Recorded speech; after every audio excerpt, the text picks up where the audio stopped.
Hi friends, welcome to కన్నా traveller. ఇప్పుడు మనం కోటిలింగేశ్వర దేవాలయం గురించి చెప్పుకుందాం. ఈ కోటిలింగేశ్వర దేవాలయం భారతదేశంలోని కర్ణాటక రాష్ట్రంలోని కోలార్ జిల్లాలో ఉన్నటువంటి కమ్మసంద్ర అనే గ్రామంలో ఉంది. కమ్మసంద్ర గ్రామాన్ని పూర్వం ధర్మస్థలి అని పిలిచేవాళ్ళు. ఆలయ ప్రధాన దైవం శివుడు. ఇక్కడ 108 అడుగుల భారీ శివలింగం, 32 అడుగుల ఎత్తున్నటువంటి బసవన్న విగ్రహం ఉన్నాయి. ఈ ఆలయంలోని శివలింగం ప్రపంచంలోనే అతిపెద్ద శివలింగాల్లో ఒకటిగా ప్రసిద్ధి చెందింది. కమ్మసంద్ర గ్రామంలో మంజునాథ్ శర్మ అనే భక్తుడు ఉండేవాడు. ఈయన 7వ శతాబ్దం నుంచి 8వ శతాబ్దం మధ్యలో ఉన్నారు. ఇతను ధర్మస్థలిలో శైవ బ్రాహ్మణుల కుటుంబంలో జన్మించారు. ఇతను మంచి స్వభావాన్ని కలిగి ఉండేవాడు, కానీ నాస్తికుడు. శివుడిని చిన్నప్పటి నుంచి అవమానించేవాడు. అతను ఒక కుస్తీ పాఠశాలను కూడా నడిపేవాడు. అతను శివుని దైవత్వాన్ని గ్రహించి పరమశివుని గొప్ప భక్తుడిగా మారిపోయారు. ఒకరోజు భక్త మంజునాథుడు అతని కుటుంబం శివుని దర్శించుకోవడానికే ఆలయంలోకి వెళ్ళగానే అక్కడ దీపాలన్నీ ఆరిపోయాయి. దానికి కారణం మంజునాథుడే అని చెప్పి అందరూ తిట్టారు. అప్పుడు రాష్ట్రకూట రాజవంశానికి మహారాజు అయినటువంటి అంబికేశ్వర వర్మ అక్కడికి వచ్చి ప్రతి దీపం మళ్ళీ వెలిగేలాగా చేసి నీ నిర్దోషిత్వాన్ని నిరూపించుకో అని చెప్పి చెప్పడంతో మంజునాథుడు వ్యాస మహర్షి స్వరపరిచిన మహాప్రాణదీపం శివం శివం అనే భక్తి గీతాన్ని పాడగానే అవి మునుపెన్నడూ లేనంత ప్రకాశవంతంగా వెలిగాయి. అతను తన జీవితకాలంలో శివుడిని 1,000,000 సార్లు అవమానించాడు అని చెప్పి నమ్మాడు.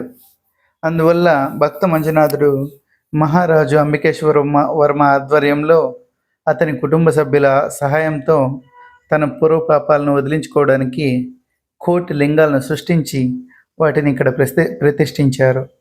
అందువల్ల ఈ ఆలయానికి కోటిలింగేశ్వర అనే పేరు వచ్చింది.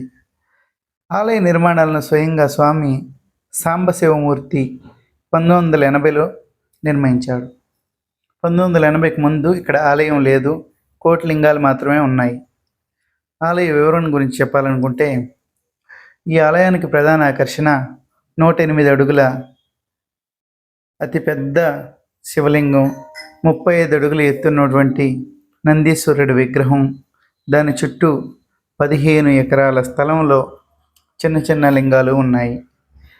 నంది విగ్రహం 60 అడుగుల పొడవు, 40 అడుగుల వెడల్పు, 4 అడుగులు ఎత్తున్నటువంటి ప్లాట్ఫామ్పై ఏర్పాటు చేయబడి ఉంటుంది. ఈ ప్రాంగణంలో వివిధ దేవతల కోసం 11 చిన్న చిన్న ఆలయాలు కూడా నిర్మించబడ్డాయి. లింగానికి దగ్గరలో వాటర్ ట్యాంక్ కూడా ఏర్పాటు చేయబడింది. దీనిని భక్తులు అభిషేకం చేయడానికి ఉపయోగించుకుంటారు.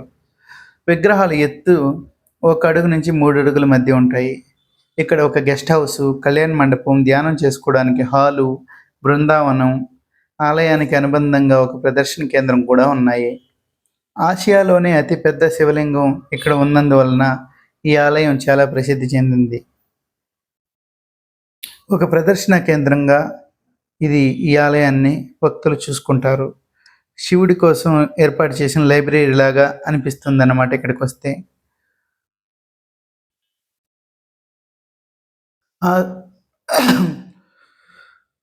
ఈ ఆలయంలో దాదాపు 100 లక్షల శివలింగాలు ఉన్నాయని ప్రజలు విశ్వసిస్తారు.